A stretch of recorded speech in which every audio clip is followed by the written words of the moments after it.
Welcome to Midnight Keep, a sanctuary where stories unfold in whispers, where the weight of the day dissolves into shadow and soft light. Here, we gather tales designed to carry you gently, slowly, into the deepest, most restful sleep. Each story is crafted with care, with intention, to quiet the mind and soothe the spirit. Through ancient libraries and forgotten chambers, through rain-soaked evenings and candlelit corners, we wander together into worlds that ask nothing of you but to listen, to breathe. If these stories bring you comfort, if they guide you toward rest, consider leaving a like and subscribing to join us here at Midnight Keep. Your support allows us to continue creating these gentle journeys, these spaces of calm, night after night. And now, let us begin tonight's passage into peace. Tonight, we enter the Midnight Library Chamber, a vast and timeless room where silence lives among the pages, where mahogany shelves climb toward shadows, and candlelight flickers across leather spines and velvet chairs. For the next 5 hours, you will rest here, surrounded by the quiet company of ancient books, the soft crackle of flame, and the steady, comforting presence of brown noise. Like distant rain, like the hum of the earth itself, there is nothing you need to do, nowhere you need to be. This library exists only for you, only for this moment. So settle in, let your shoulders drop, let your breath deepen, and allow yourself to be held by this place. This story, this long, unbroken night of rest. Chapter 1, The Keeper's Invitation. You stand before heavy oak doors, their surface worn smooth by countless hands, countless visitors who came before you, seeking what you seek now: refuge, quiet, a place to simply be. You reach forward, and the iron handle is cool beneath your palm, solid, real. You pull, and the door swings open with a low, resonant creak that seems to echo not just in the air, but in your chest. And then, the scent, aged parchment, beeswax, the faint sweetness of old leather and dust. It washes over you like a memory you cannot quite place. Familiar, comforting, inviting. You step across the threshold, and the world outside begins to fade, as if it were never truly real at all. The door closes softly behind you, and the sound of rain becomes clearer now. A gentle drumming against stained glass windows, high above. The rhythm is steady, hypnotic, like a heartbeat, like the ticking of some ancient clock buried deep within the walls. You take another step forward. Your footfalls muffled by a thick burgundy runner that stretches down the center of the chamber. The air here is different, heavier, warmer. It wraps around you like a blanket, like an embrace. You breathe it in, slow, deep, and feel something inside you begin to unwind, to soften. The tension you did not even know you were carrying starts to slip away, dissolving into the shadows that pool in every corner of this vast, quiet room. Your eyes adjust to the dim light, and you begin to see the true scale of the chamber. Towering mahogany shelves rise on either side of you, stretching up, until they vanish into darkness overhead.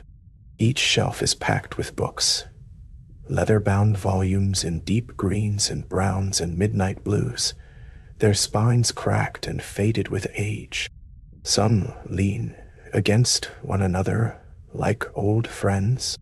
Others stand rigid and proud, guardians of stories long forgotten. You cannot read the titles from here, but it does not matter. You sense that these books hold more than words. They hold time itself, moments preserved, dreams captured, whispers waiting to be heard.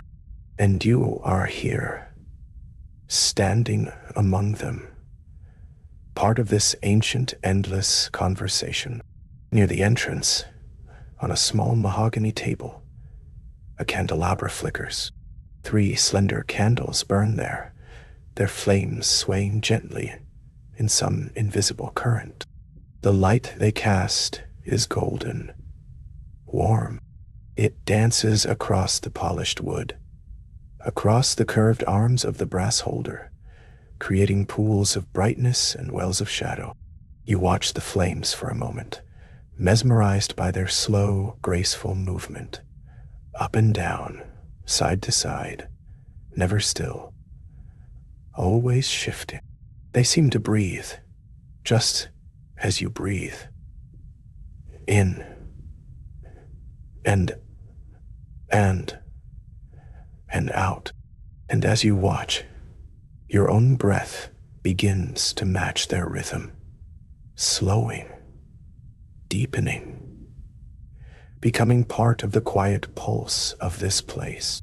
You move deeper into the library, and the space seems to unfold around you, revealing new details with every step. More candles appear, scattered on reading tables, tucked into wall sconces, their light soft and forgiving. Dust motes drift lazily through the air, caught in the golden glow. Tiny galaxies spinning in slow motion. You pass stacks of books piled on the floor, some orderly, others haphazard, as if left mid-thought by a reader who simply wandered away. A plush velvet chair sits alone near one of the windows, its deep red fabric worn smooth in places, inviting. You imagine yourself there, sinking into its embrace, watching the rain trace patterns on the glass, feeling nothing but warmth and safety and the gentle pull of sleep.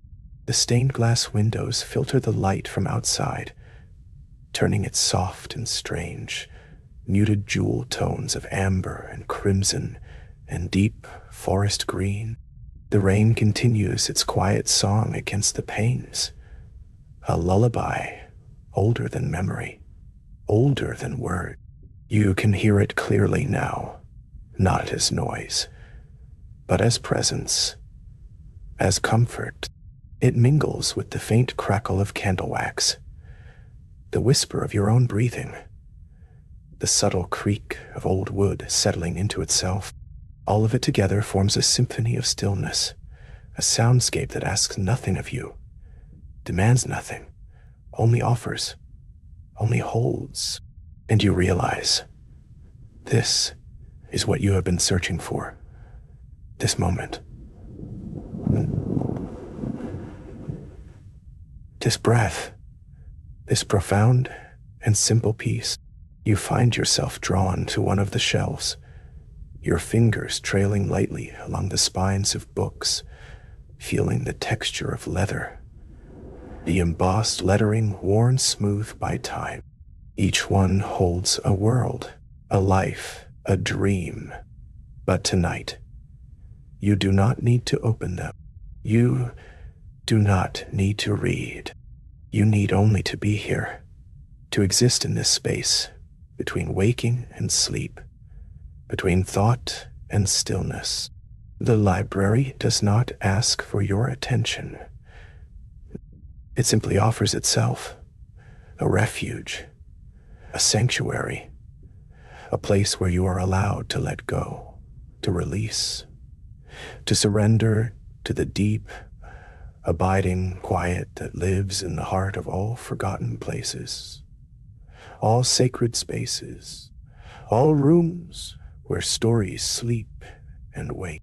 And so you settle, perhaps in the velvet chair by the window, perhaps on a cushioned bench between the shelves, perhaps simply standing still, eyes closed, breath slow. The midnight library chamber holds you now, its walls strong and steady, its candles burning through the long hours of night. The rain will continue, the shadows will deepen, the golden light will flicker and glow, and you will rest, truly rest, held by this place, this story, this invitation to let everything else fall away. There is nowhere you need to be, nothing you need to do. You are here, you are safe, you are home, and sleep, deep, gentle, endless sleep, is waiting just beyond the next breath, the next heartbeat, the next soft whisper of flame and rain and time standing still. Chapter 2. The Velvet Refuge. Your footsteps slow as something catches your eye, tucked between two towering shelves that stretch upward into shadow. A chair awaits. It is upholstered in burgundy velvet so deep and rich it seems to absorb the candlelight rather than reflect it. The fabric looks impossibly soft, worn smooth by countless hours of quiet reading, of solitary contemplation. You move closer, drawn by the promise of rest, of sanctuary. The chair sits in a small alcove, a hidden pocket of comfort carved from the vast expanse of the library. On either side, the mahogany shelves rise like silent sentinels, their surfaces crowded with leather-bound volumes that lean against one another in comfortable companionship. The air here feels different, warmer somehow, as though this small space has been holding its breath, waiting for you to arrive. Beside the chair, stacked with careful deliberation, rest more books. Their spines face outward, embossed with gold lettering that once gleamed bright and proud but now glows with a softer, more dignified luster, faded by decades, perhaps centuries, of time's gentle touch. You can just make out a few titles in the flickering candlelight, words and languages both familiar and foreign, subjects ranging philosophy to poetry, from star charts to botanical studies. Someone once placed these books here with intention, selecting each volume with care, creating a private collection within the greater collection, a nest of knowledge meant for deep, uninterrupted reading. The stack leans slightly, comfortable in its imperfection, as real and lived in as the chair itself. You lower yourself into the chair's embrace, and it receives you like an old friend. The velvet compresses beneath your weight with a softness that borders on liquid, yielding in all the right places, supporting you with gentle certainty. The arms of the chair are wide and padded, perfect resting places for weary hands. The back rises high enough to cradle your head, and as you settle deeper, you feel your spine align, your shoulders drop. The tension you've been carrying begins to dissolve into the plush fabric.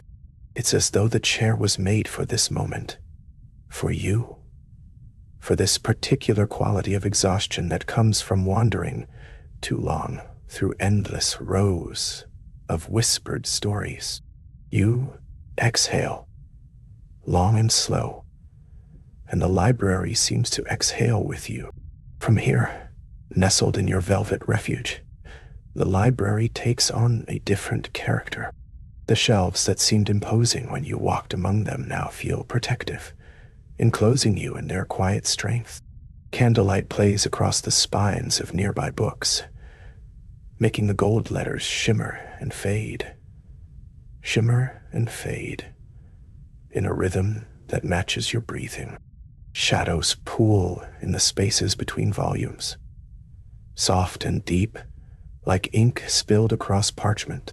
The narrow stained glass window to your left, barely visible between the shelves, shows only darkness beyond. But you can sense the storm still raging out there, against the thick stone walls of the library. You hear it now, not as individual sounds, but as a low, continuous murmur, like the ocean heard from deep within a cave. It cannot reach you here. The weight of 1,000 stories surrounds you. You can feel them, not pressing down but holding space, filling the air with their collective presence. Each book on these shelves contains worlds, lives, lived, and lost. Discoveries made, questions asked across generations, and yet they make no demands of you. They simply exist, patient and eternal, content to wait until someone, perhaps you, perhaps another wanderer years from now, reaches out to break their spines and enter their worlds. For now, they are simply here, breathing quietly in the darkness, adding their substance to the thick, muffled quality of the air. The storm's fury is absorbed by them, transformed into something gentler, something that sounds almost like comfort. A candle burns on a brass holder just within reach, its flames steady and golden. The wax has melted into smooth pools around the base, evidence of hours, perhaps days, of continuous burning. You watch the flame, the way it stands so still, barely wavering, as though the air itself has grown calm in this sheltered alcove. Occasionally, the tiniest breath of movement causes it to lean, just slightly, and shadows shift across the books, across your hands, across the burgundy velvet that embraces you. The light it casts is warm, the color of honey, of amber, of sunlight filtered through ancient glass. It fills your small refuge with a glow that feels almost tangible, as though you could reach out and touch the light itself, gather it in your hands like silk. Dust motes drift through the candlelight, slow and aimless as snow falling in a dream. They catch the golden glow and become tiny stars, suspended in the warm air, rising and falling on currents, too subtle to feel but visible in their gentle dance. You watch them, mesmerized by their unhurried journey through space. There is something deeply soothing about their movement, something that speaks to the timelessness of this place. They have been drifting here for decades, for centuries, settling on books and rising again with each rare disturbance, only to continue their eternal floating. They ask nothing. They hurry nowhere. They simply exist, moving through light and shadow with perfect, thoughtless grace. Your eyelids grow heavy watching them. Your breathing slows to match their languid pace. You let your hand rest on the arm of the chair, feeling the velvet's pile beneath your fingertips. It's softer than you imagined, worn smooth in places where other hands have rested, where other weary travelers found this same refuge and allowed themselves to simply be.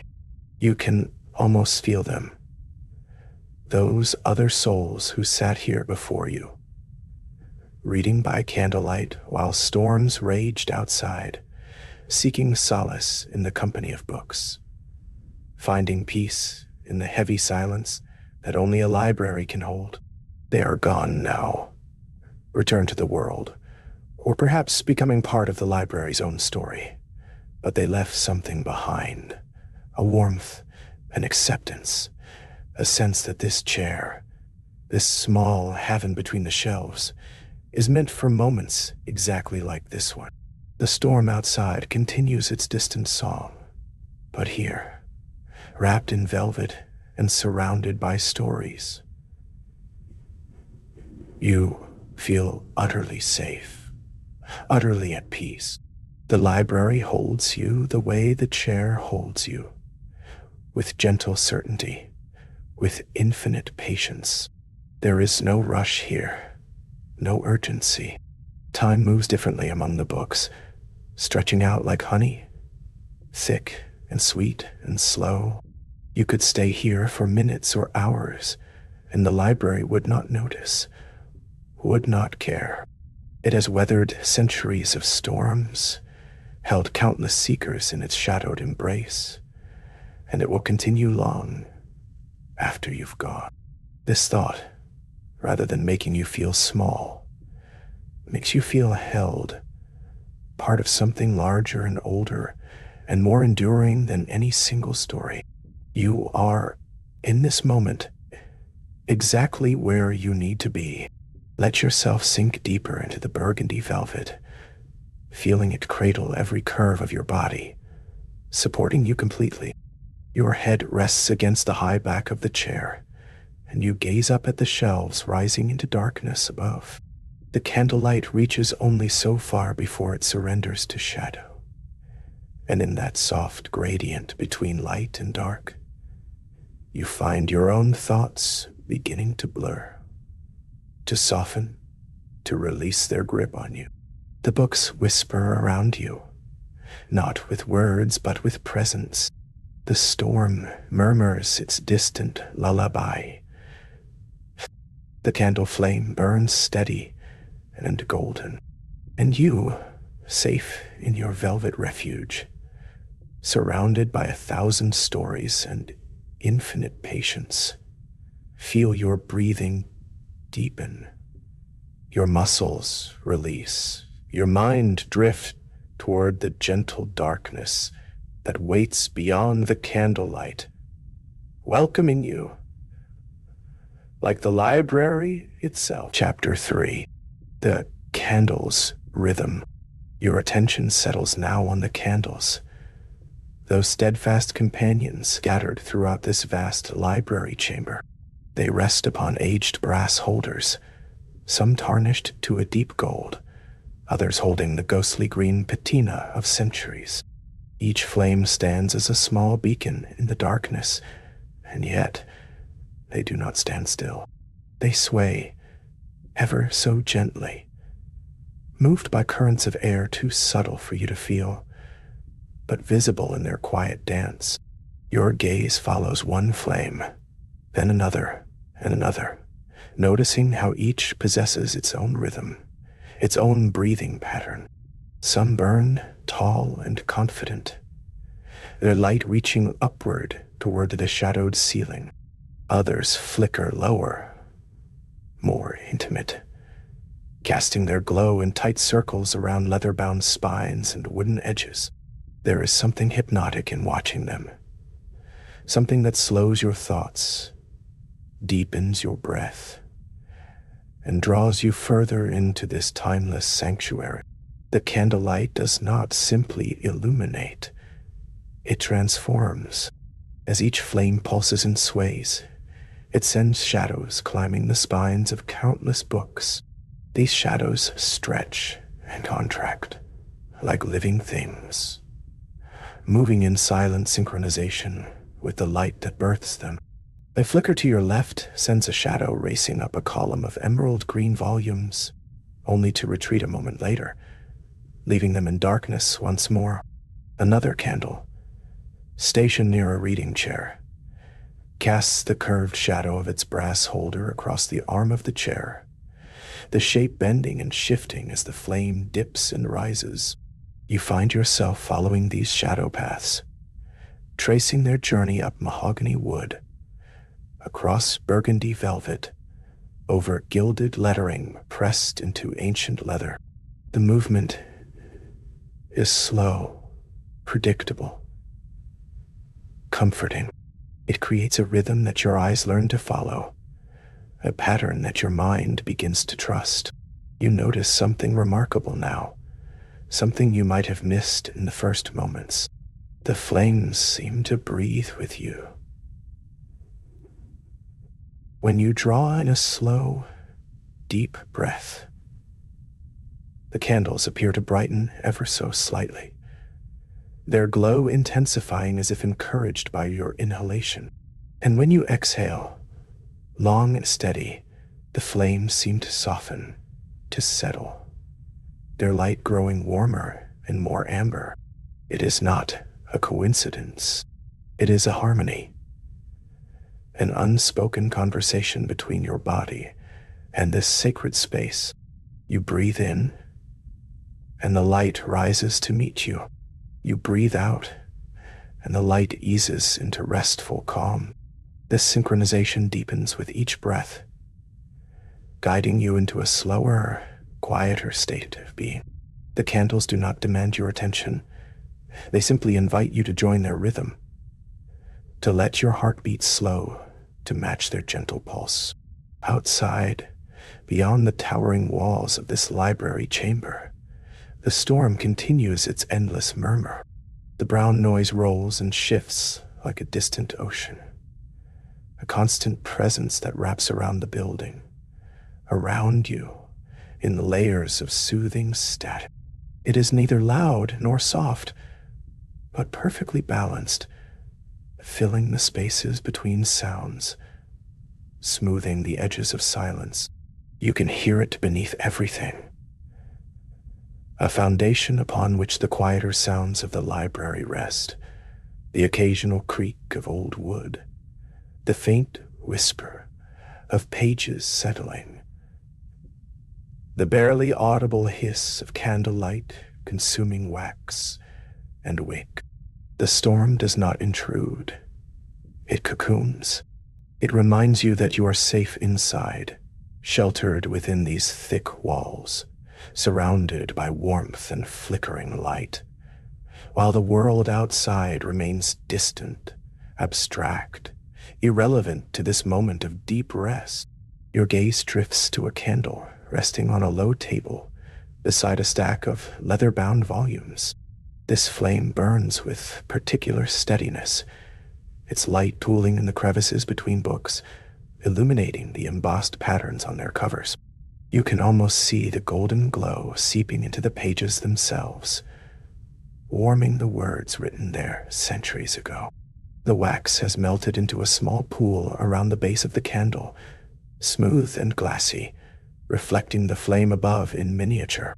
A single drip runs slowly down the side, moving with the patience of honey, tracing a path through previous layers of hardened wax. It moves so slowly that watching it becomes meditative, each millimeter of progress taking seconds, minutes, time losing its sharpness. You feel your eyelids growing heavier as you watch, the brightness of the flame leaving soft afterimages when you blink. There are dozens of candles throughout this chamber, perhaps more, scattered across tables, nestled on shelves between books, standing sentinel on the broad arms of reading chairs. Each one contributes its light to the whole, creating a constellation of warm golden points in the darkness. From where you rest, you can see perhaps 10 or 12 flames clearly.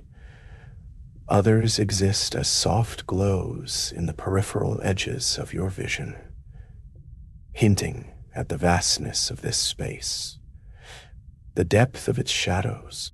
Together, they create layers of light and darkness, zones of visibility that fade gradually into mystery. The effect is not uniform, not predictable, but organic, like starlight filtering through branches. Each candle claims its own small territory of illumination, and between them, the shadows pool deep and soft, inviting, restful, asking nothing of you but to let go. A subtle shift in the air causes several flames to lean gently to the left, moving in unison for a breath, before returning to their upright dance. The movement sends a ripple of shadow across the nearest bookshelf, as if an invisible hand has brushed across the spines. You feel no draft, no chill, only the evidence of the library breathing. The old building settling into the night, adjusting itself around you. The candlelight responds to these invisible currents with grace, never startled, never rushed. Each flame bends and recovers with the same unhurried elegance, reinforcing the sense that time here moves differently, that urgency has no place within these walls. Your breathing has slowed to match this pace, each inhalation taking 4 counts, each exhalation taking 6. Your chest rises and falls like the gentle sway of the flames, synchronized, harmonized, at peace. The wax carries a faint fragrance, nothing overpowering, just the clean scent of beeswax and age, mixed with the leather and paper and dust that define this space. It is the smell of preservation, of care, of countless quiet hours spent in study and reflection. Beneath it all, the brown noise of the storm continues its steady hum, blending now with the settling silence of ancient pages, the whisper of dust motes drifting through shafts of golden light. These sounds do not compete. They layer, creating a tapestry of ambient sound that supports your descent into sleep. The storm outside, the stillness inside, the breathing flames, the patient shadows, all of it weaving together into a single experience of deep, enveloping calm.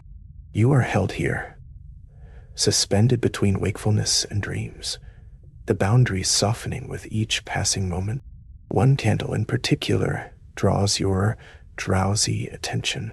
It sits on a small brass holder near the burgundy curtains, its flame reflected faintly in the dark stained glass behind it. The reflection creates a second ghost flame, a twin that mirrors every movement without sound, without heat.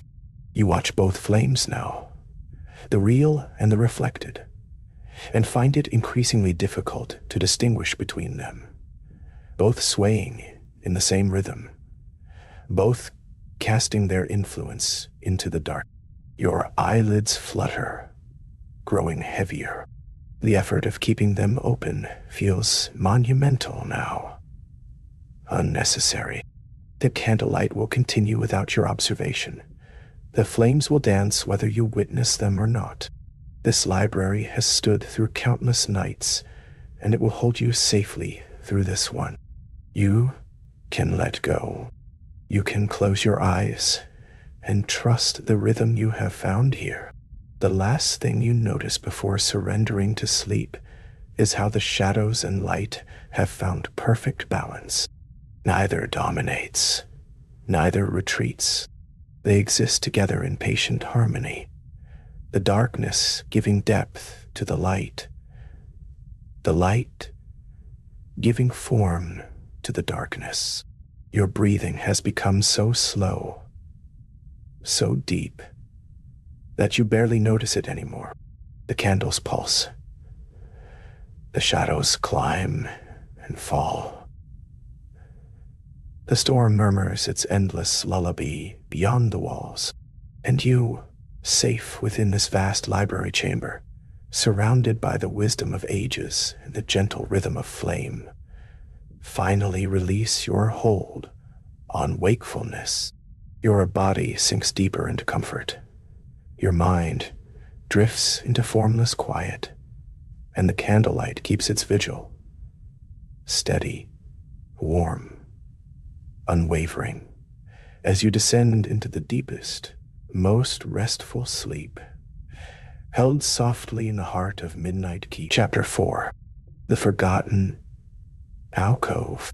As you wander deeper into the library chamber, your fingers trailing along the spines of ancient volumes, something catches your eye. A break in the endless rows of mahogany shelves. There, tucked between 2 towering bookcases, nearly hidden from view, hangs a curtain of deep burgundy velvet, heavier than the others, richer in color. Its fabric pools slightly on the floor, as though it has hung undisturbed for decades. The candlelight barely reaches this corner, leaving it wrapped in a gentle, inviting darkness.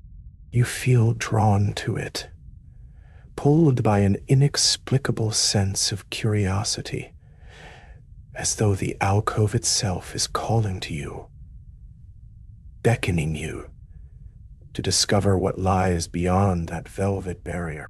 Your hand reaches out, the fabric soft and cool beneath your fingertips, and with the gentlest touch, you draw the curtain aside. The alcove reveals itself slowly, like a secret unfolding. It is smaller than you imagined, intimate, a pocket of space carved out from the vastness of the library. The burgundy curtains frame it on 3 sides, creating walls of fabric that seem to absorb sound, to hold silence like a precious thing. Inside, the air feels different, thicker somehow, warmer, as though this small space exists in its own atmosphere, separate from the rest of the chamber. The scent of old paper is stronger here, mingled with something else, beeswax, perhaps, and the faintest hint of lavender, as if someone long ago kept dried flowers pressed between these pages. You step inside, and the curtain falls closed behind you, shutting out the world beyond, cocooning you in burgundy shadows. In the center of the alcove sits a small writing desk, simple, elegant, crafted from dark wood that gleams softly in the candlelight. And there is Candlelight, a single taper burning in a brass holder, its flame steady and unwavering, casting a golden pool of light across the desktop. The candle has burned low, wax dripping down its sides in frozen rivers, suggesting it has been lit for hours, or perhaps it is always burning, always waiting. On the desk beside the candle rests an open book, its pages spread wide as if someone has just set it down, intending to return at any moment. The paper is yellowed with age, its edges soft and slightly curled. The text is handwritten, flowing script in faded ink, words you cannot quite make out in the dancing light, but they seem to shimmer, to pulse gently, inviting you closer. You move toward the desk, your movements slow, dreamlike. There is a chair, upholstered in worn velvet that matches the curtains, its cushion compressed in the center, shaped by countless hours of use, by countless readers who sat exactly where you are about to sit. You lower yourself into the chair, and it receives you like an embrace. The velvet is soft, impossibly soft, and still faintly warm, as though someone rose from it only moments before you arrived. You settle deeper, your body releasing tension you did not know you were holding. The chair seems made for you, the height perfect, the angle just right. You rest your hands on the arms, feeling the smoothness of wood polished by decades of touch, and you gaze down at the open book before you. The candlelight flickers, just once, and in that brief change of shadow and light, the words on the page seem to shift, to rearrange themselves. When the flame steadies, you can read them. They speak of other readers, other souls who found this alcove in their wanderings. Each one arrived seeking something, refuge from a storm, escape from worries that followed them like shadows, a moment of peace in a restless world. The words tell you that this space has always been here, waiting, holding itself apart from time, a sanctuary within a sanctuary. You realize with a strange certainty that everyone who has ever sat in this chair felt exactly what you are feeling now. This sense of being held, of being safe, of being exactly where you need to be.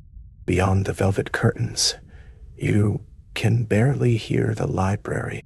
The vast chamber with its towering shelves seems impossibly far away, though you know it is just beyond this barrier of fabric. Here in the alcove, sound is muffled, softened.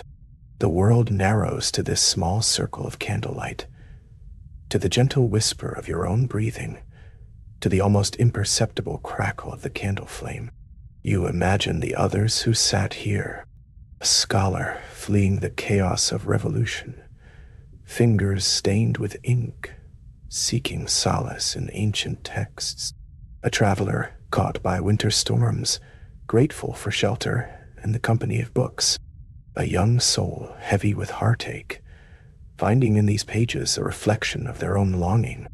All of them here, in this chair, their presence layered like the rings of an ancient tree.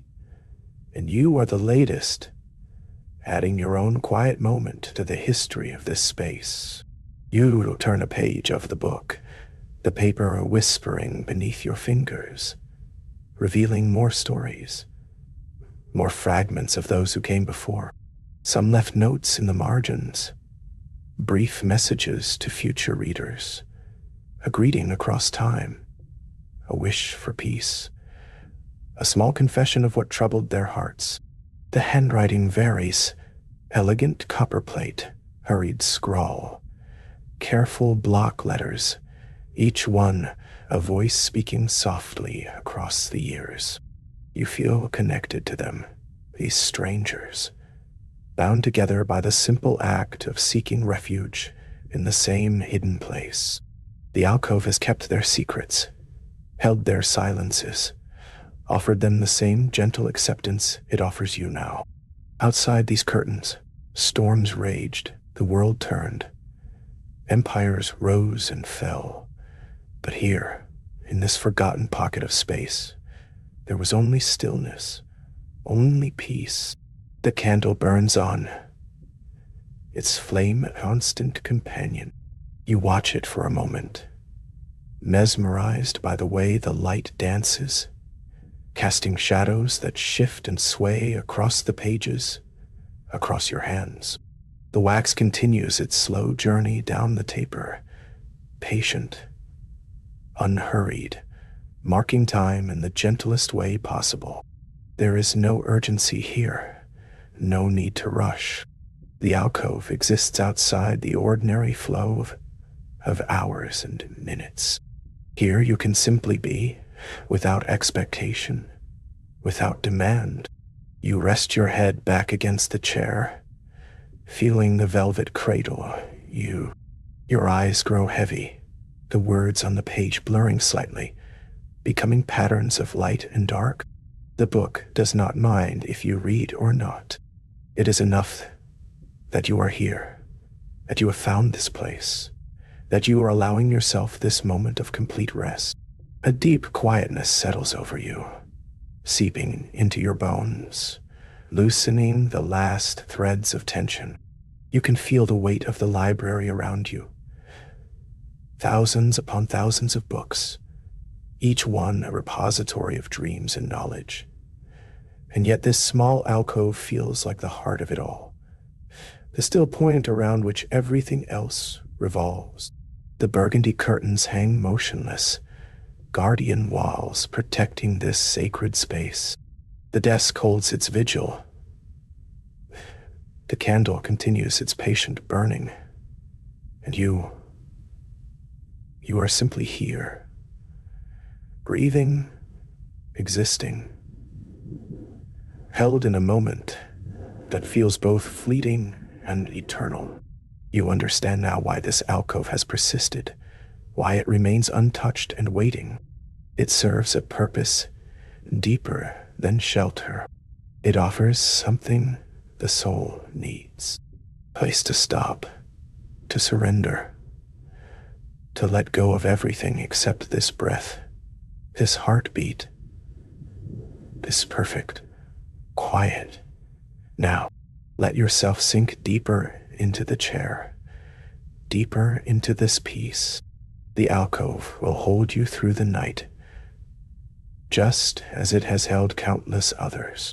You are safe here, wrapped in velvet and candlelight, and the presence of all those who found comfort in this exact spot. Their peace becomes your peace. Their rest becomes your rest. The forgotten alcove remembers you now, adds your presence to its long history.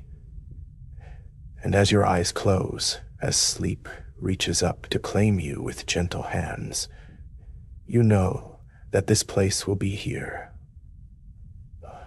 always, waiting in the shadows between the shelves, ready to welcome you home whenever you need to return.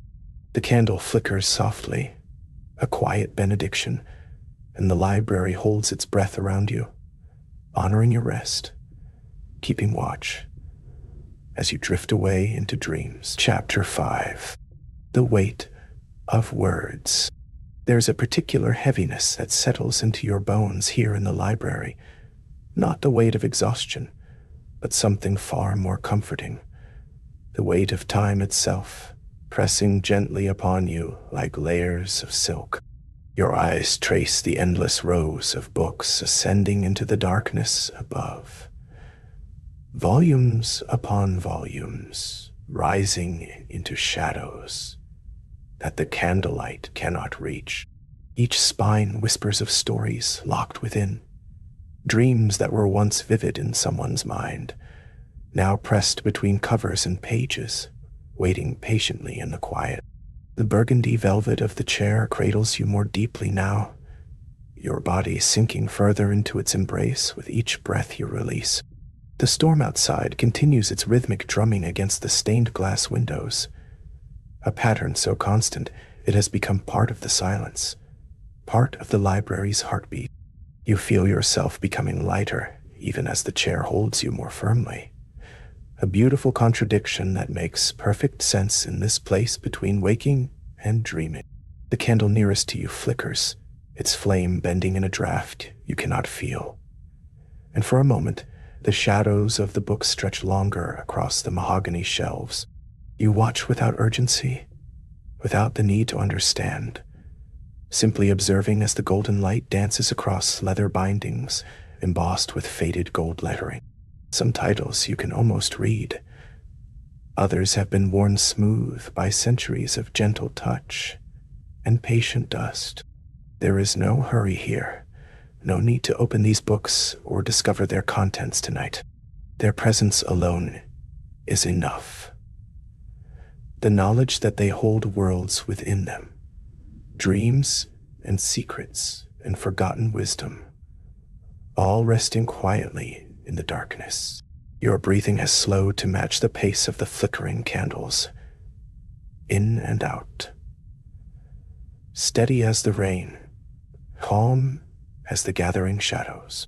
The weight of words surrounds you, not pressing down but holding you safe. Thousands upon thousands of sentences and syllables forming a cocoon of story and silence around your drowsy form. You notice how the dust motes drift through the shafts of candlelight, moving so slowly they seem suspended in honey rather than air. Each tiny particle catches the golden glow for just a moment before disappearing back into shadow.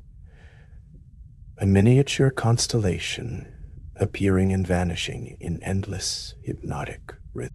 Your eyelids grow heavier as you watch this gentle dance, the effort of keeping them open becoming more noticeable, more optional.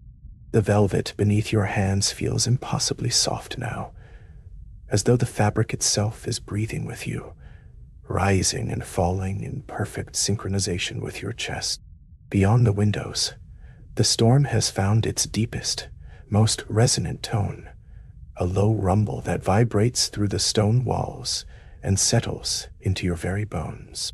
It speaks of protection, of being sheltered while the world releases its tension into rain and wind. Here, in this ancient library chamber, you are held safe, wrapped in the weight of words and warmth and flickering light. The books seem to lean inward slightly, or perhaps it is simply your vision softening at the edges, the hard lines of the shelves becoming gentler, more dreamlike. You can almost feel the stories breathing, not speaking, but present, alive in their quiet way. How many souls have sat in this very chair? You wonder distantly. How many eyes have grown heavy while gazing at these same shelves, ascending into darkness? The thought is comforting rather than eerie. You are part of a long lineage of dreamers who have found refuge here, who have let the library's ancient protection settle around them like a blanket woven from silence and shadow. Your shoulders release tension you did not know you were carrying, muscle by muscle unwinding, letting go. The candlelight seems softer now, more distant, as though the flames are slowly retreating into some deeper, warmer place, and you are being invited to follow them down into that golden quietness, down into the space where words dissolve into feeling, where stories become dreams. There is a book lying open on the small table beside you. You had not noticed it before, or perhaps you had and have simply forgotten. The pages are thick and cream-colored, the text too blurred to read in the dim light. But you can see the shapes of the letters, elegant and flowing, like vines growing across the paper. You do not reach for it. There is no need. It is enough to know it is there. Another presence keeping watch through the night, another keeper of dreams and secrets. The rain intensifies for a moment, a sudden rush of sound against the windows, and then settles back into its steady, soporific rhythm. The stained glass trembles slightly with each gust of wind. Colors you cannot quite see shifting in patterns. You sense more than observe.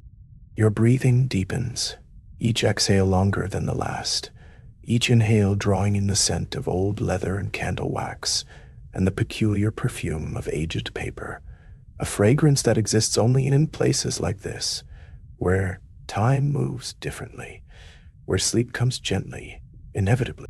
The weight in your limbs is exquisite now, a delicious heaviness that makes the thought of movement seem absurd, unnecessary. Why would you move when stillness feels so perfect? When the velvet chair knows exactly how to hold you, when the library has arranged itself around you like a living thing offering shelter. The mahogany shelves gleam dully in the candlelight, their dark wood absorbing shadows, becoming part of the encroaching darkness that fills the upper reaches of the chamber. You can no longer see where the shelves end and the ceiling begins. It is all one continuous ascent into soft, welcoming blackness. Your eyes drift closed for a moment. Just a moment. And when they open again, or do they, the candlelight seems to pulse gently, breathing with the same rhythm as your heart, as the rain, as the ancient walls around you. Everything is connected here. Everything moves together in one slow, drowsy dance. You are not separate from the library. You are woven into it. Another story among the thousands.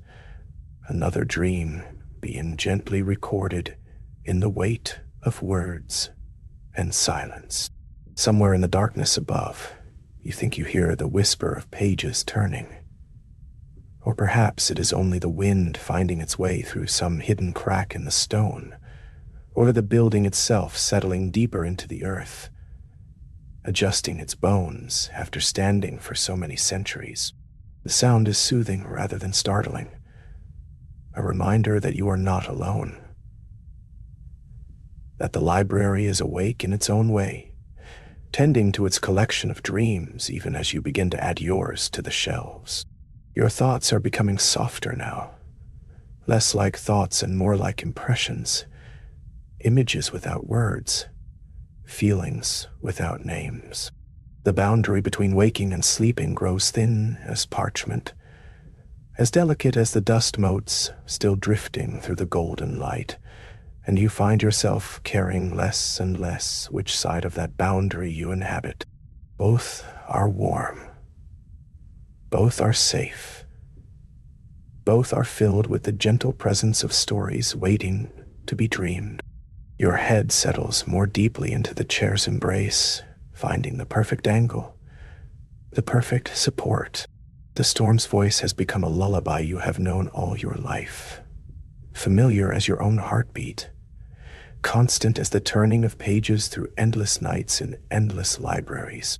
You can feel the rain's rhythm in your pulse, in the slow tide of your breathing, in the gentle rise and fall of your chest. The candles are dimming now, or your eyes are closing.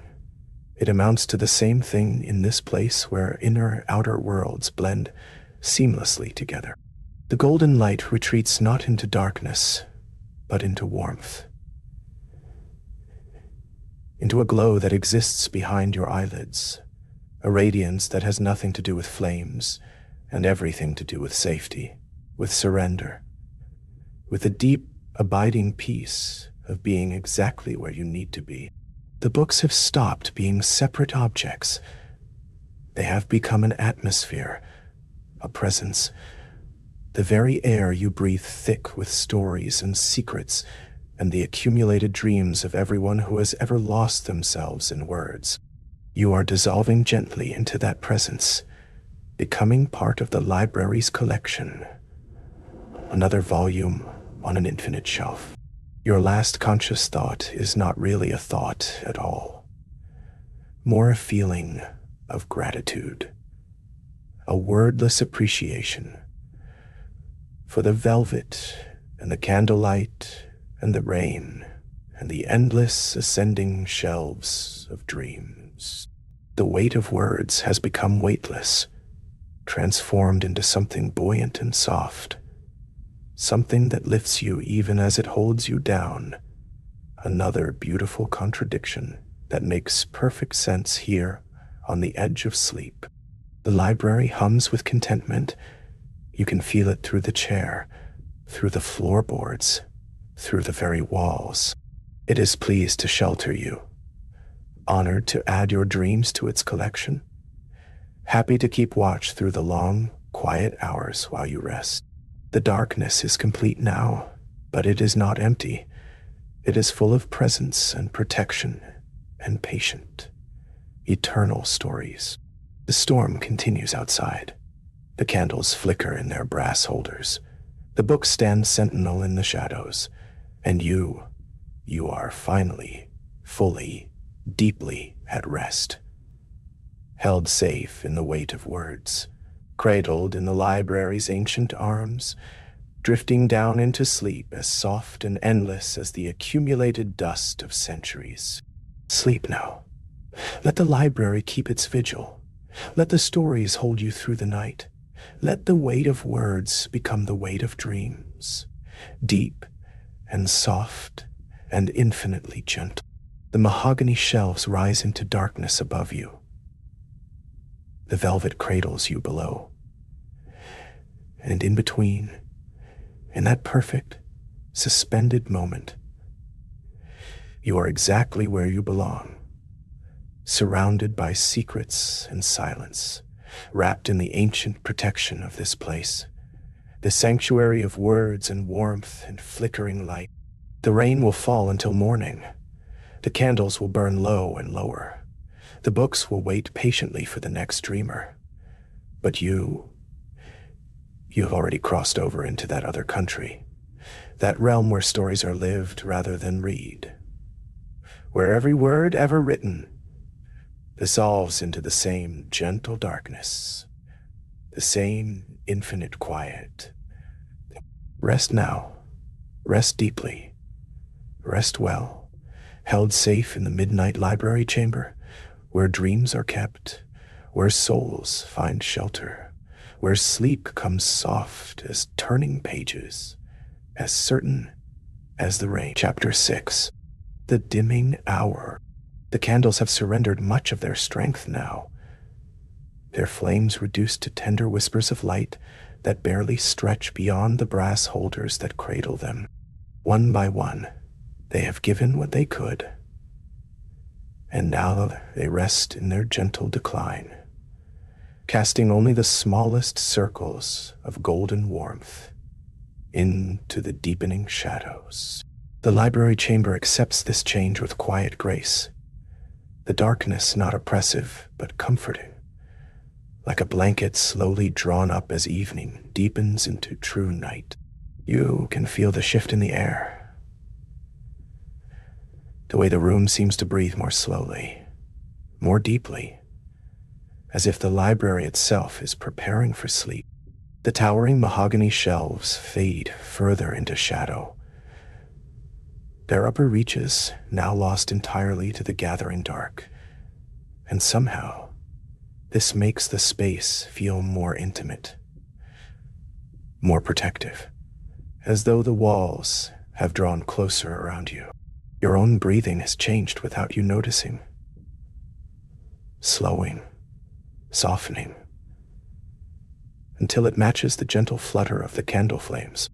Each inhale draws in air that tastes of old paper and beeswax, of rain-washed stone and the faint sweetness of aged leather. Each exhale releases a little more of the weight you carried with you, a little more of the tension that has no place here. The rhythm is hypnotic. Breath and flame, flame and breath, both moving in the same slow dance toward stillness. You do not fight this pulling tide toward rest. There is no reason to resist, no place you would rather be than here, in this dimming hour, in this sacred space between waking and dreaming. The library holds you as tenderly as it holds its countless volumes, with patience, with care, with the understanding that all things need rest. The books seem different now in this reduced light, no longer simply objects on shelves, but presences in their own right.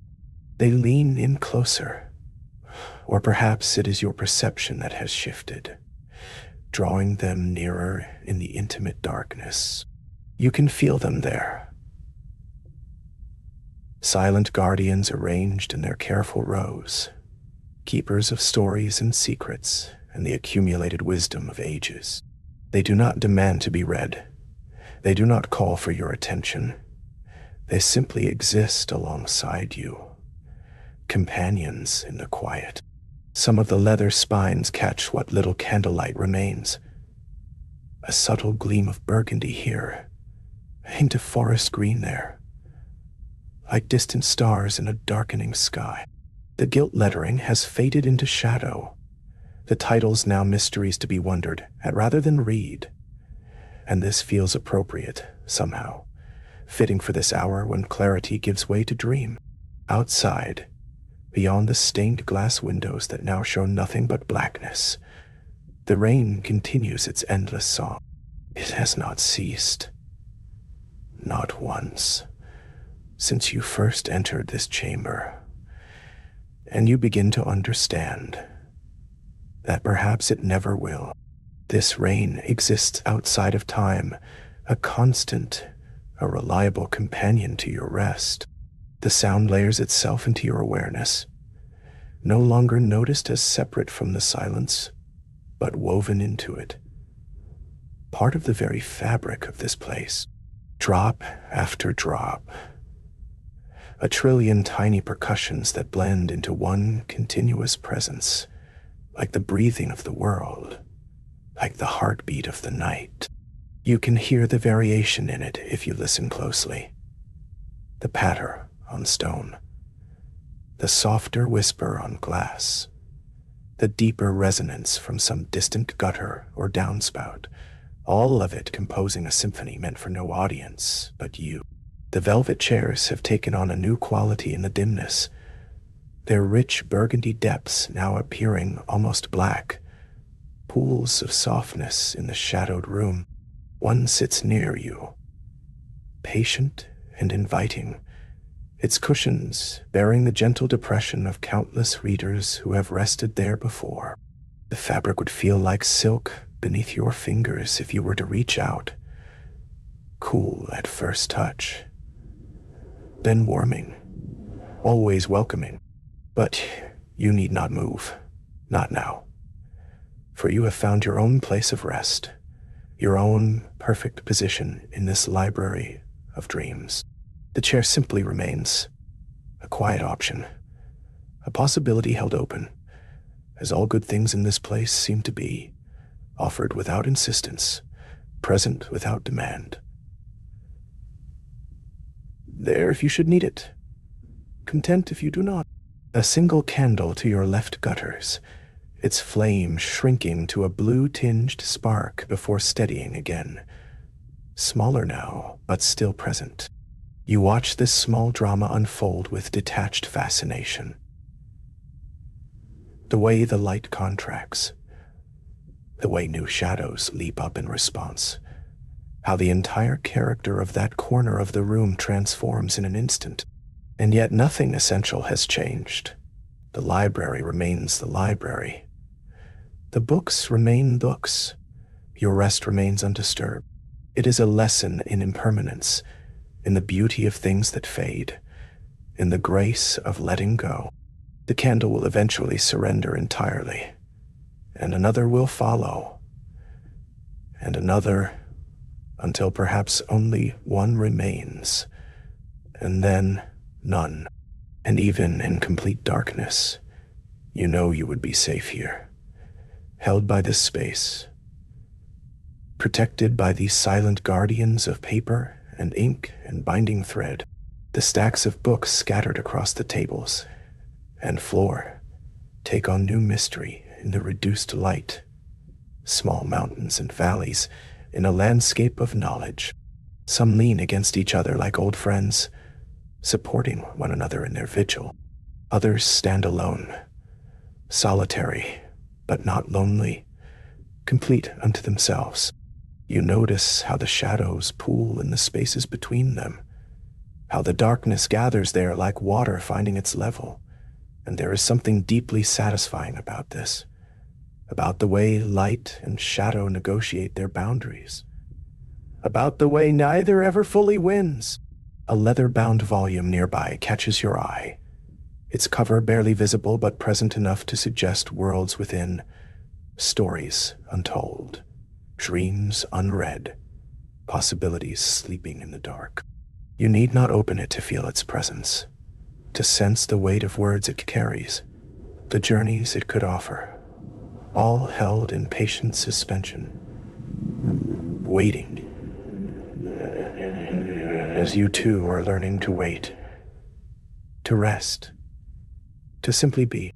Your body has grown heavy, pleasantly so, with the particular weightiness that comes before true sleep. Your limbs feel anchored, settled, as though you have been here not for hours but for years, as though you have always been part of this room, another object among the books and candles and burgundy shadows. There is no discomfort in this, only a profound sense of belonging, of having found your place in the order of things. The rain continues to fall. Your breath continues to flow. The candles continue their slow fade into darkness, and you continue to sink deeper into rest.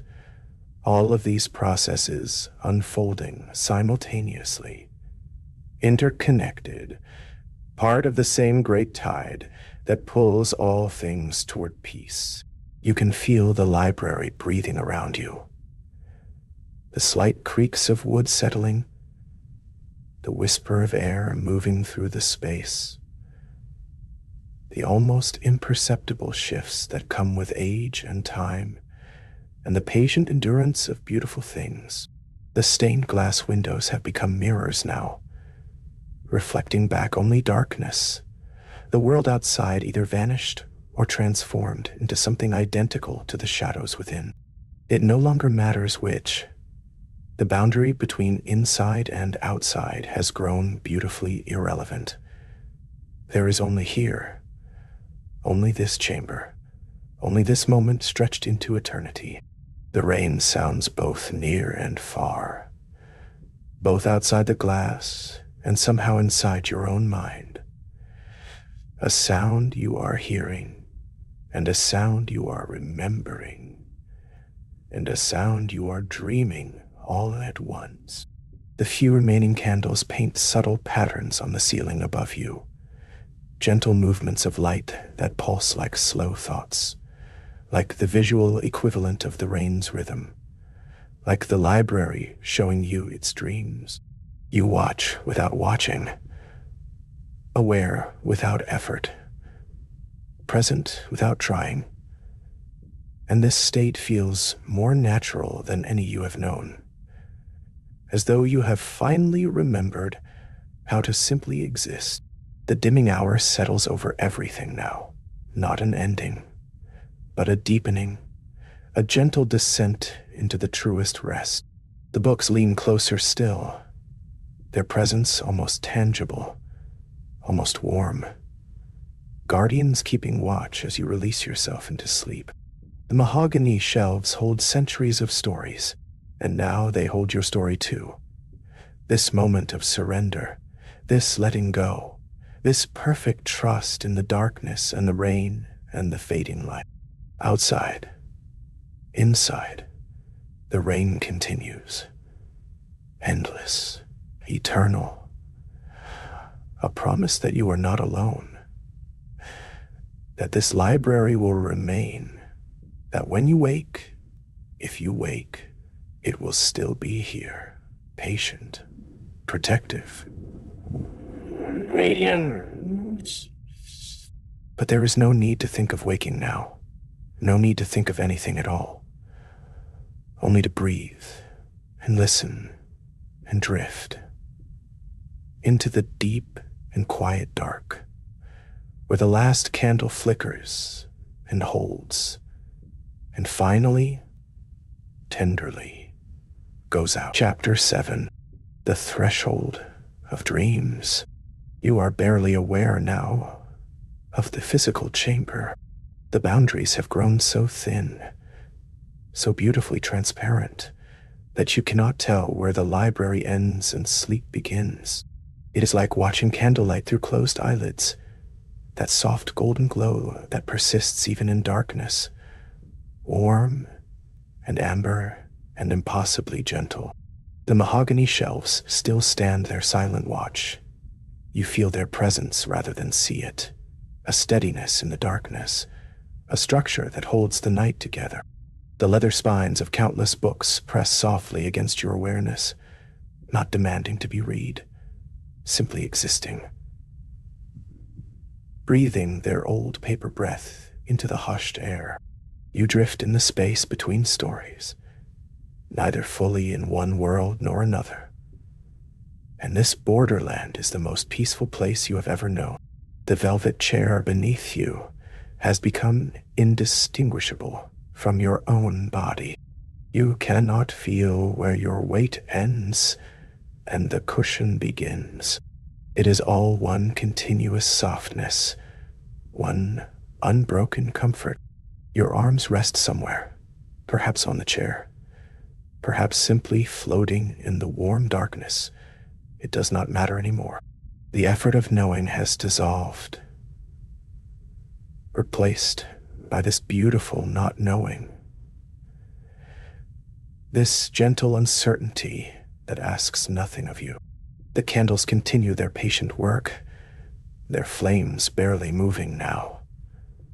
Or perhaps you have slowed so deeply that their flicker seems like stillness.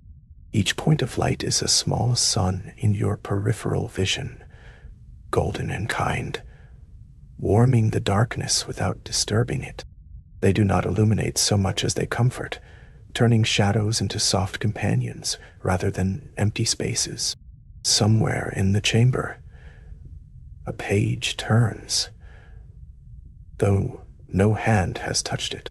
The sound is less than a whisper, more like a memory of sound, the ghost of paper sliding against paper.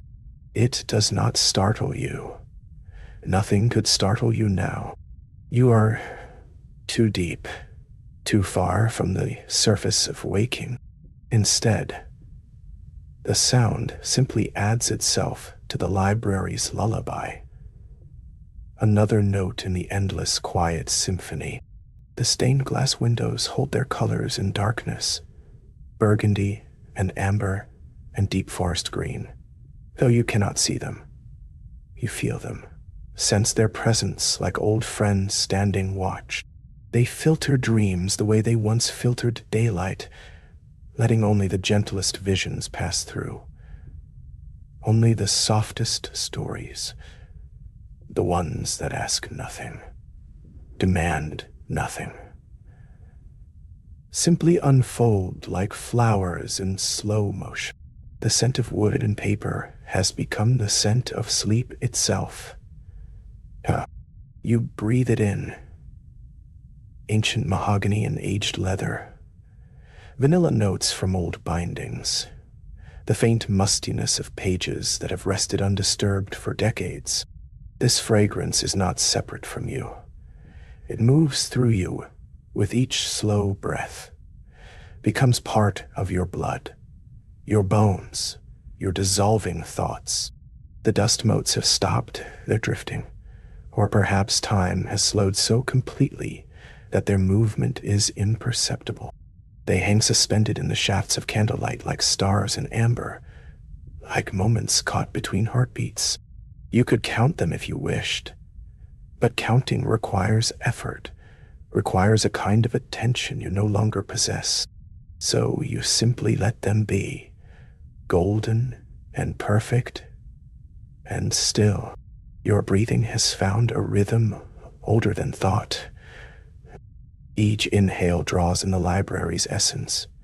Each exhale releases another thread of wakefulness, another small tether to the world of doing and knowing. The brown noise continues its eternal work, that deep, rumbling whisper that sounds like distant oceans, like wind through infinite corridors, like the earth breathing in its sleep. It fills the spaces between the shelves, flows around the stacked volumes, wraps around you like invisible velvet.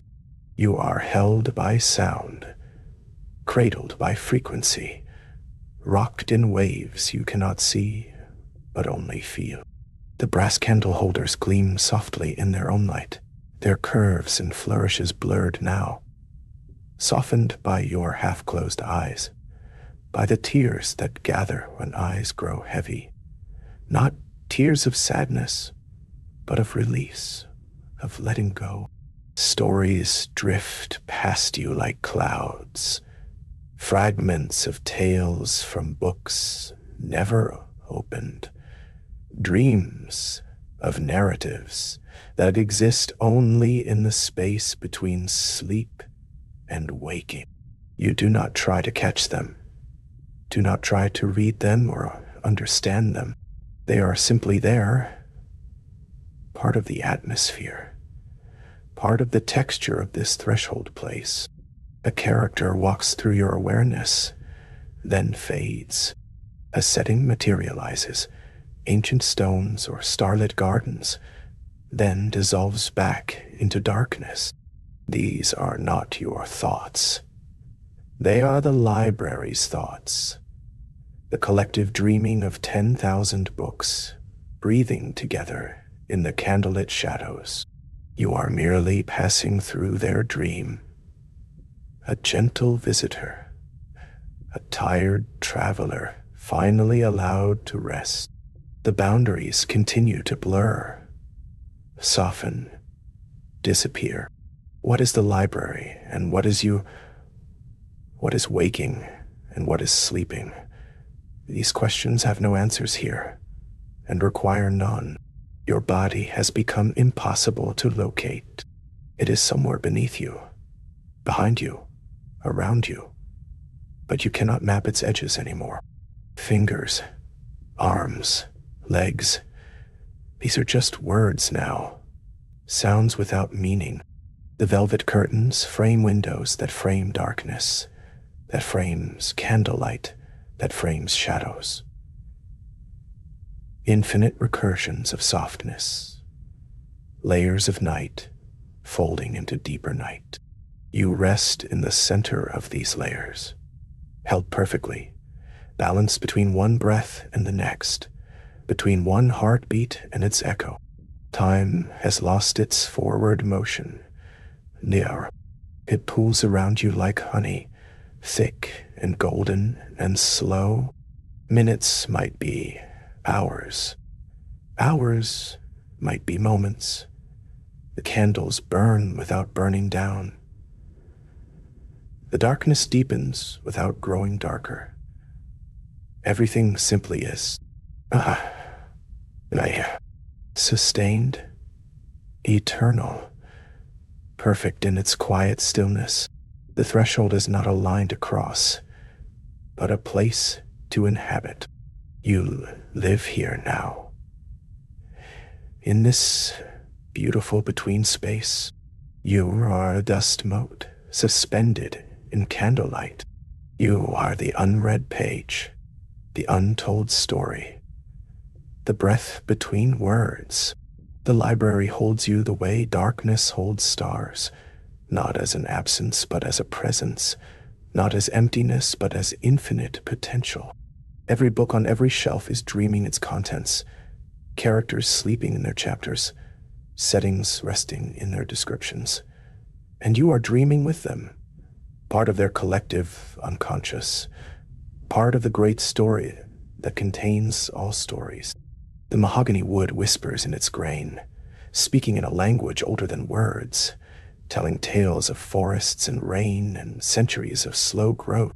You understand this language now, not with your mind, but with something deeper, something that has no name, because names are too sharp for this soft knowing. Let yourself dissolve a little more. There is no danger in this dissolution, only peace, only the profound relief of becoming less defined, less bounded, less separate from the warm darkness that surrounds you. The candles will keep their watch. The books will maintain their silent vigil. The chamber itself, with its towering shelves and velvet shadows, will hold the space while you let go, while you drift, while you finally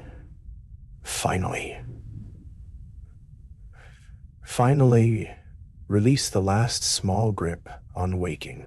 You can feel it happening, that final surrender. It does not feel like falling. It feels like being caught, like being gathered up by gentle hands made of silence and soft light. The brown noise deepens, or perhaps you are sinking into it. Either way, the sound becomes a kind of ground beneath you, solid and supportive, even as everything else dissolves into weightless dark. And now, even these words begin to fade, becoming whispers, becoming breath, becoming the space between thoughts where sleep finally blooms, like a night flower opening in slow motion. The library remains. You can feel its warmth, smell its ancient paper and wood, sense the presence of stories all around you. But you are no longer observing it. You are part of it, woven into its fabric, a single thread in the vast tapestry of this quiet place. The threshold has been crossed without crossing. You are dreaming without having fallen asleep, or perhaps you have been sleeping all along, and everything else was the dream. It does not matter. Nothing matters except this, the soft darkness, the golden candlelight, the infinite gentleness of letting go. Let the library hold you. Let the stories dream you for a while. Let sleep take you home, into the deep, the peaceful, the perfectly still center of the night. Chapter 8. The Silent Watch. The library has settled into its deepest stillness now, a stillness so complete it seems to have weight, pressing gently against your shoulders, your chest, inviting you down into rest. The last remaining candle flame stands vigil in the darkness, a single point of golden light that barely trembles, steady as a heartbeat, constant as breath. All around you, the mahogany shelves rise like ancient sentinels, their shadows pooling in the spaces between books, between thoughts, between one slow breath and the next. The burgundy curtains hang motionless, velvet folds capturing and holding the silence, wrapping it around you like a blanket. Time has lost all meaning here in this chamber. There are no hours, no minutes, only the profound quiet of deep rest, the safe embrace of shadow, and the distant murmur of the storm outside these walls. So far away, it might be a dream.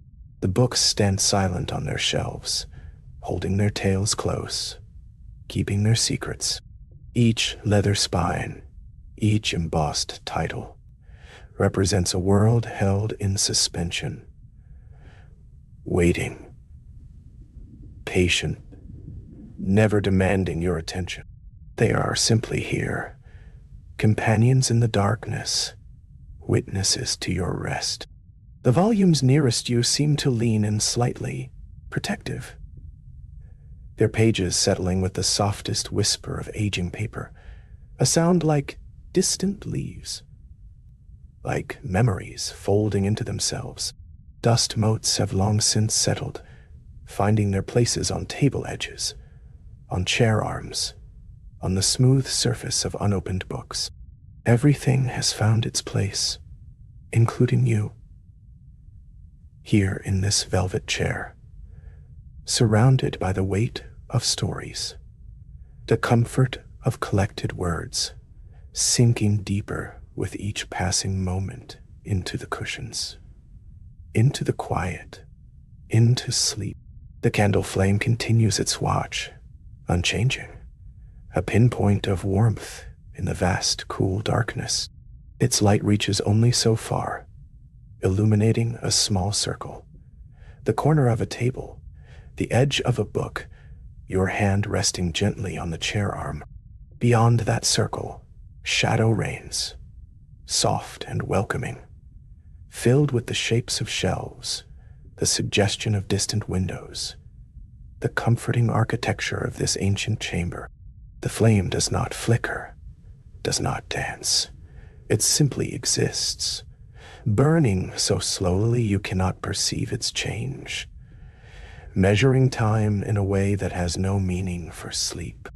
The golden light it casts is warm, honey-colored, turning the air itself into something thick and sweet, something you can almost taste, almost feel settling over your skin like the finest silk, drawing your eyelids down, heavier, heavier still.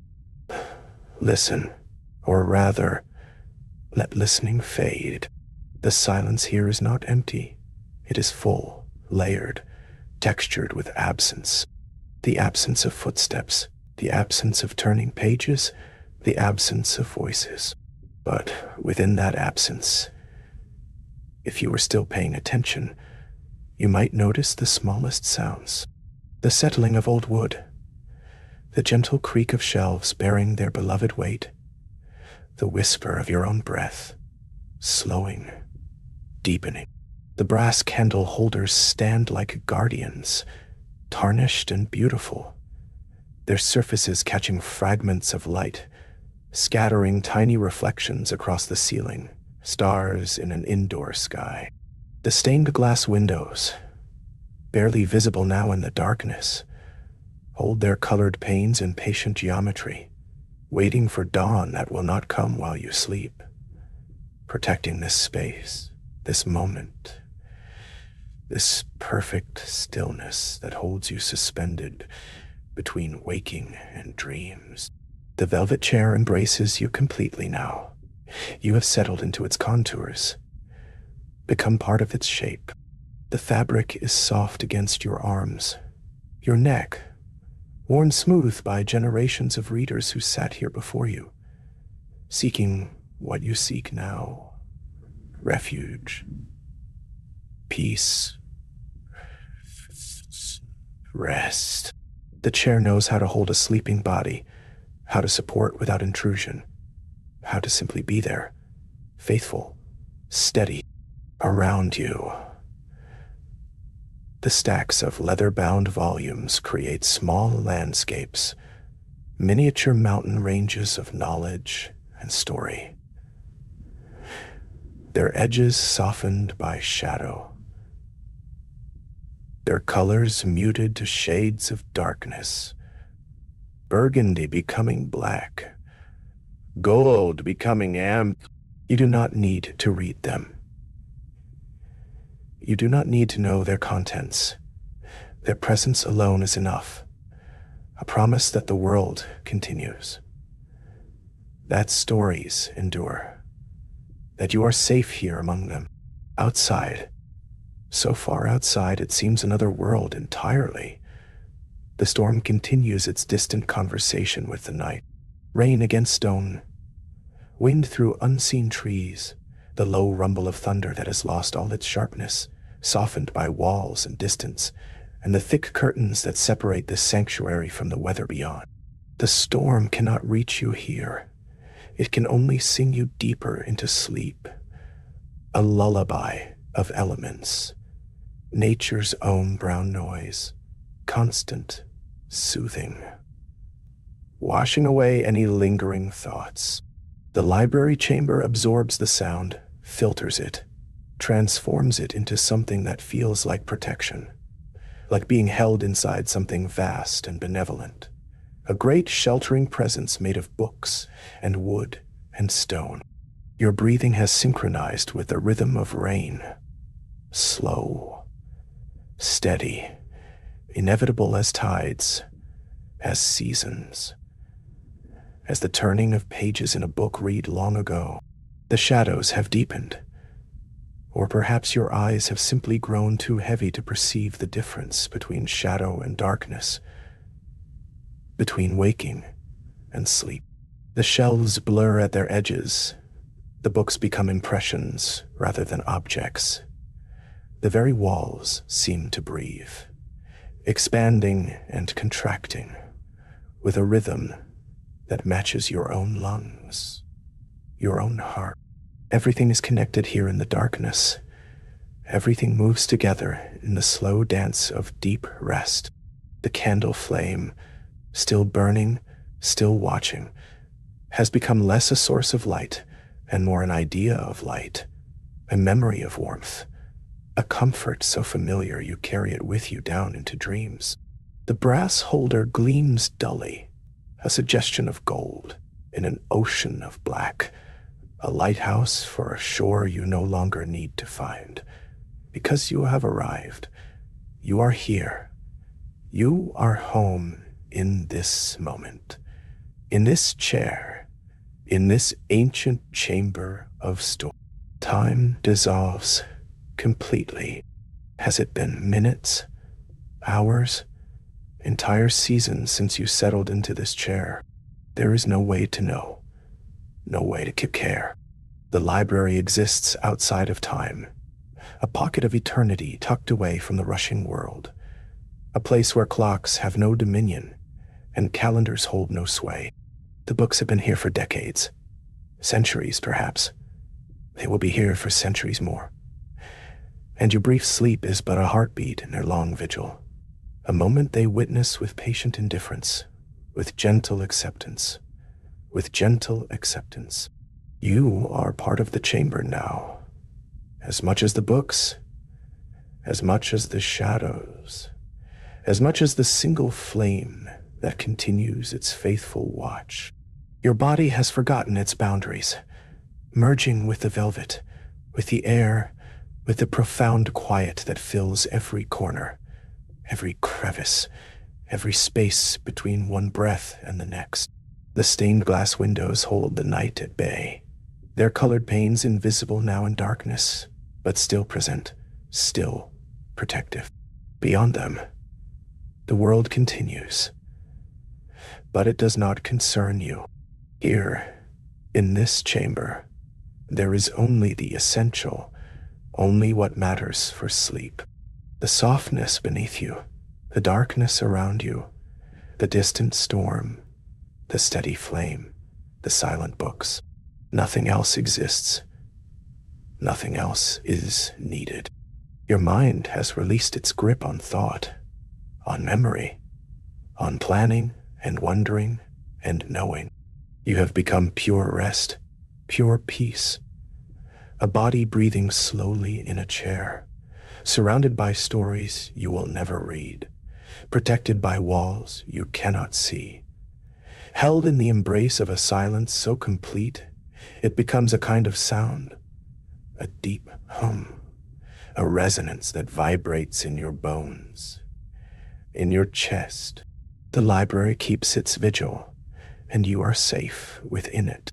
The last candle burns, though you can no longer see it, your eyes long since closed, surrendered to the weight of rest. The books stand their silent watch, the shelves hold firm. The curtains hang in their velvet folds. The storm murmurs its endless lullaby beyond the walls. Everything conspires for your sleep. Everything works in harmony to hold you here, in this perfect moment, this perfect quiet, there is nothing to do, nothing to be, nothing to remember or forget. There is only this, the profound embrace of shadow, the deep rest of a body, finally, completely, utterly at peace. Let the library watch over you. Let the flame burn. Let the storm sing. Let the books keep their tales. You need only sleep. Sleep. Sleep. Held safe in the silent watch of the midnight keep, where all is well, where all is calm, where sleep comes easy, and dreams wait gentle. In the spaces between stories, between heartbeats, between a soft breath and the next. Chapter 9. The deepest hour. You have traveled far into this night, deeper than you imagined possible when first you stepped into this library chamber. The journey has been gentle, gradual, like descending a spiral staircase where each turn takes you further from the waking world. And now you have arrived at the deepest hour, that secret time between midnight and dawn, when the world holds its breath. Even the last candle has finally surrendered to darkness. Its flame flickered once, twice, and then released itself into smoke and shadow. You watched it go without concern, knowing that light has served its purpose. That small golden glow carried you this far, and now the darkness itself becomes your companion, your comfort, your guide into the profound rest that awaits. Only the faintest suggestion of the stained glass window remains now, a ghost of burgundy in the black. If you were to open your eyes, if you still had the will to do so, you might glimpse it, that phantom impression of color, like a memory of light rather than light itself. But your eyes are so heavy now, closed or nearly so, and it makes no difference. The window exists for you now as a feeling rather than a sight, a sense of something beautiful lingering at the edge of perception, neither here nor gone, suspended in that liminal space where dreams are born. The burgundy velvet, once so rich and vivid, has become part of the encompassing darkness, absorbed into the night, transformed into pure sensation. You are held now, completely, in velvety darkness. It wraps around you like the softest fabric, like invisible hands cradling you with infinite gentleness. This is not the darkness of absence, but the darkness of presence, of fullness, of completion. It has weight and texture, substance, and warmth. You can feel it against your skin, cool and silken. You can sense it filling your lungs with each slow breath. Ancient air thick with the scent of old paper and leather and time itself. This darkness does not frighten, it nurtures. It does not isolate, it embraces. You are not lost in this darkness. You are found, held safely in the deepest hour, in the heart of the night, in the center of perfect rest. The library chamber exists now only as sensation, no longer as sight or thought or conscious awareness. You cannot see the towering mahogany shelves, but you feel their presence, solid and protective, rising around you like the walls of a fortress. You cannot see the books, those 10,000 sleeping stories, but you sense them, breathing softly in their places, dreaming their ancient dreams. Each volume a guardian, each shelf a sentinel, watching over your rest. The brass candle holders have disappeared into shadow, but their presence remains, markers in the darkness, familiar touchstones in a landscape that has transformed from visible, from invisible, from seen to felt, from known to intuited. Beneath you, the soft chair continues its faithful service. It has molded itself to your body over these long hours, learning every curve, adapting to every need. The velvet cushions hold you with perfect support, neither too firm nor too yielding. The armrests cradle your heavy arms. The high back supports your drowsy head. No, your body has melted into this chair, boundaries dissolving. You are no longer certain where the chair ends and you begin. Have you become part of the furniture? Another object in this timeless room? Or has the chair become part of you, an extension of your being? It matters not. The distinction has lost all meaning in this deepest hour. You and the chair and the darkness are one. The ancient air moves around you in slow, imperceptible currents. You cannot see this movement, but you feel it. A whisper against your cheek, a subtle shift in temperature. The air itself seems alive, aware, intelligent. It has circulated through this chamber for centuries, flowing between books, swirling around candlelight, carrying particles of time and story. And now it flows through you.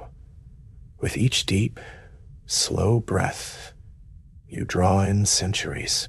You exhale the present moment. You inhale the past. The boundary between your breath and the library's breath has dissolved. You are breathing together in perfect rhythm, in perfect harmony. The chamber breathes. You breathe. The darkness breathes. All as one organism, one living presence in the deepest hour. 10,000 sleeping stories surround you in the darkness. You cannot see their spines, cannot read their titles, but you feel them dreaming. Each book contains worlds, lives, adventures, sorrows, joys. And in the deepest hour, when even the last candle has gone, these stories dream themselves. The characters walk through their narratives in the dark. The plots unfold in shadow. The words rest on pages unseen, but not unremembered. You are surrounded by this ocean of sleeping narrative, held safely in the center of countless dreams. And perhaps, in this darkness, the stories dream of you, the sleeping reader, the quiet presence the one who came to rest among them. You have become part of the library's dream, woven into its story, a character in its endless tale. There is a protective presence here. You have felt it all along, but now in the deepest hour, it becomes unmistakable, undeniable. The library itself watches over you, guards you, keeps you safe. The books are not merely objects. They are witnesses, companions. The shelves are not merely furniture. They are walls of a sanctuary, a temple of rest. Nothing can harm you here. No worry can penetrate these walls. No anxiety can survive in this darkness. No stress can withstand the weight of 10,000 sleeping stories. You are protected. Absolutely, completely. The library has claimed you, adopted you. You belong here now. In this deepest hour, in this velvety darkness, you are home. Your body has grown so heavy, so perfectly, blissfully heavy. Each limb weighs 1,000 pounds, sinking deeper into the velvet cushions. Your head, too heavy to lift, rests against the chair back. Your eyelids, sealed with the gentle weight of exhaustion, could not open if you wished them to. But you do not wish. You have no wishes, no desires, no intentions. All of that belongs to another time, another version of you, the person who exists in daylight, in brightness, in the waking world. That person is far away now, unreachable, forgotten. You are only this presence in darkness, this breathing shadow among shadows, this sleeping soul among sleeping stories. Nothing more is needed. Nothing more exists. The deepest hour cradles you in its infinite patience. There is no hurry here, no urgency. Time has stopped its forward march. The clock has ceased its ticking. The world outside has paused its turning. Only this moment exists, stretching out in all directions, boundless, eternal. You float in this moment like a leaf on still water, going nowhere, needing nowhere to go. The darkness holds you. The chair supports you. The ancient air fills you. The sleeping stories surround you. And in this perfect arrangement, in this deepest hour, you finally, completely surrender. Let go. Release. Fall into the velvet darkness, into the protective silence, into the dreamless depths of the most perfect rest. The library keeps watch. The night keeps time. And you, beloved sleeper, you simply sleep. Chapter 10. The void affects sleep. There is only darkness now. A darkness so complete, so welcoming, that it feels like coming home. The library has released you from thought, from worry, from the weight of consciousness itself. You have descended through layers of quiet, through shelves of forgotten stories, through corridors of hushed reverence, and now you rest in the deepest chamber of all, the place where even candlelight cannot reach, where even shadows lose their form. This is the void at the heart of the library, the sacred emptiness where true rest lives, and you are held here, cradled in its infinite tenderness. The mahogany shelves have faded into formless presence. The velvet curtains have dissolved into soft nothingness. Even the books, those repositories of all human thought and dream, have surrendered to silence. There is nothing left to read, nothing left to know, only the pure, perfect darkness of absolute peace.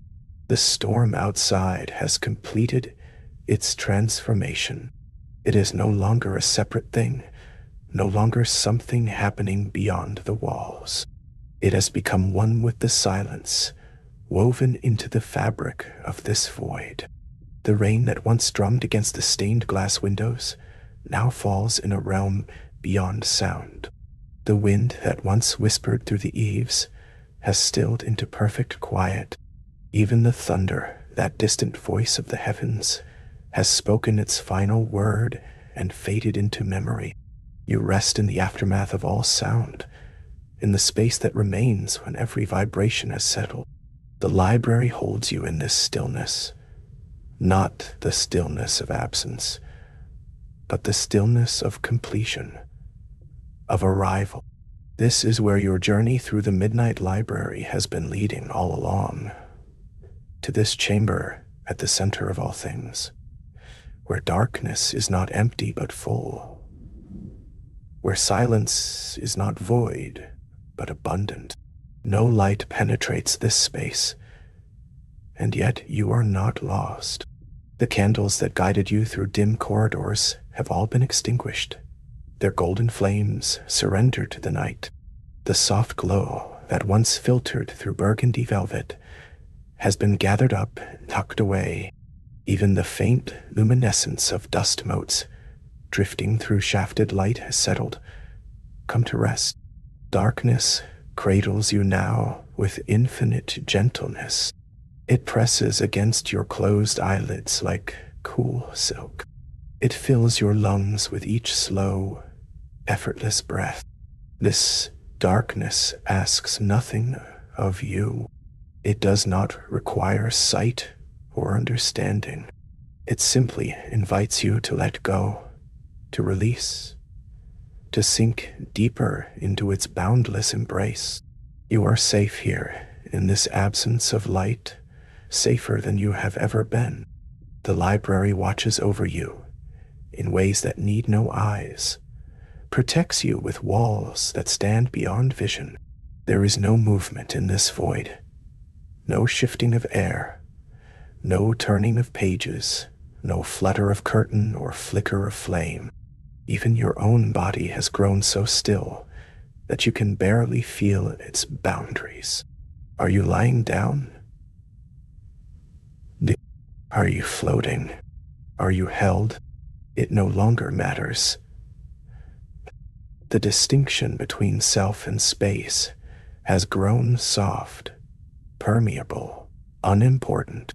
You exist in perfect stillness, like a book that has been carefully placed upon a shelf and will remain undisturbed for centuries. The plush velvet chairs that once offered comfort have transformed into something beyond furniture.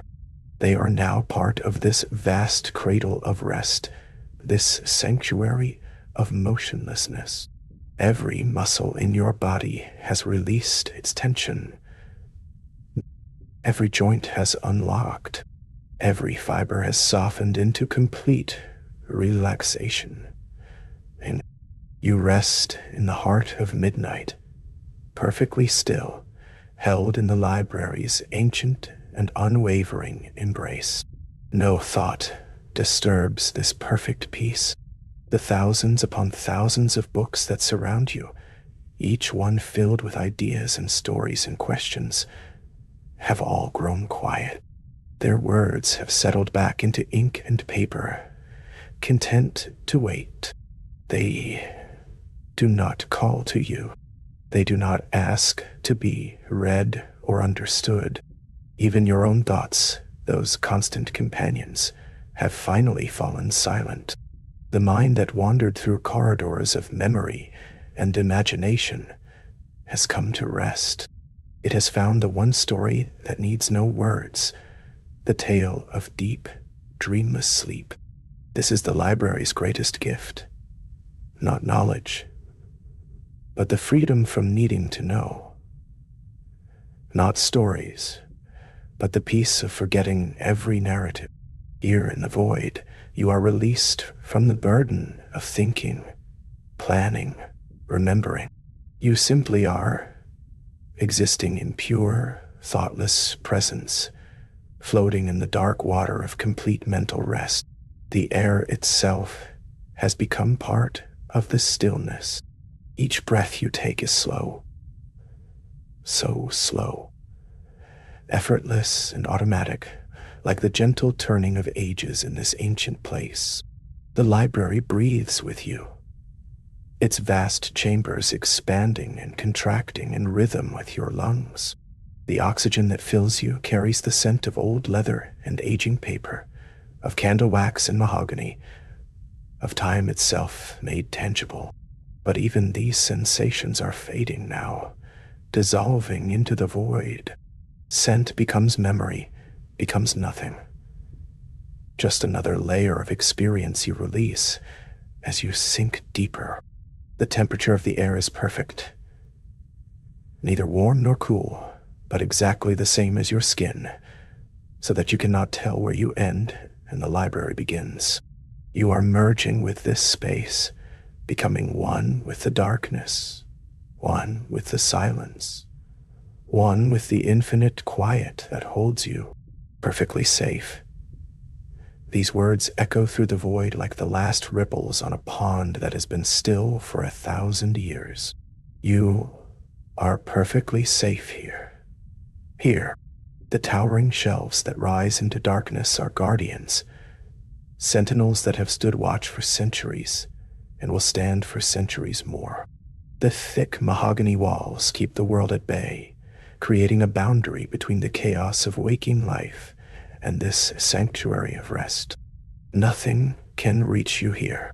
No worry, no fear, no obligation or demand. The library has closed its doors to everything but peace.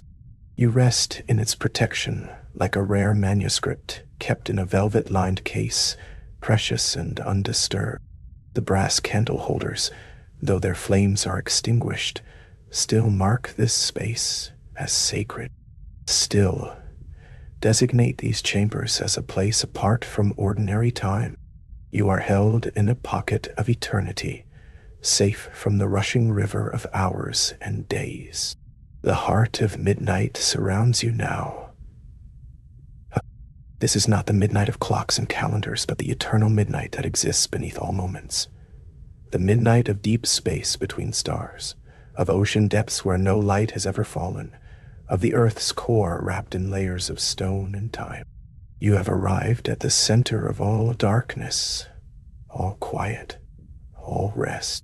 And here, in this ultimate sanctuary, you discover that midnight is not something to fear.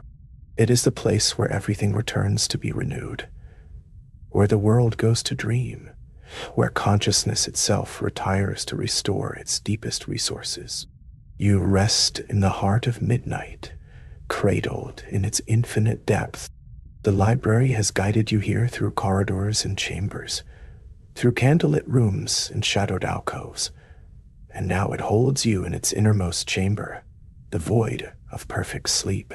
There is nothing left to do, nowhere left to go, no journey left to take. You have arrived. This void is not a place of emptiness, but of fullness. It contains everything you need for the deepest rest, complete darkness, absolute silence, perfect stillness, total safety. The stained glass windows that once filtered colored light now stand as dark guardians, their intricate patterns invisible, but still present, still beautiful in the darkness. The leather-bound volumes that once caught your eye with gilt lettering and embossed spines now rest in their own perfect sleep, dreaming their own ancient dreams. Everything in the library has settled into this profound peace. The dust motes no longer drifting but resting, the air no longer moving, but still, the very stones of the walls content in their age and strength. And you have become part of this timeless stillness, breathing slowly, thinking nothing, simply existing in pure, restful darkness. Only sleep remains now, deep, dreamless, complete, the kind of sleep that renews and restores, that heals and refreshes, that asks nothing and gives everything. You sink into it as into deep water, soft and welcoming. The library holds you as you descend, its ancient presence a constant comfort. The void embraces you with infinite tenderness. This is the sleep of absolute peace, the rest of total surrender. No part of you resists. No fragment of consciousness clings to wakefulness. You release yourself completely into the darkness, trusting in its perfection. The Midnight Library has opened its deepest chamber for you, and you rest now in the heart of all quiet, the center of all darkness, the void of perfect sleep. Here you will remain, held and safe, still and silent, until the world calls you back. But for now, for these deep hours of night, there is only this pure, complete, restful darkness and the infinite peace of dreamless sleep.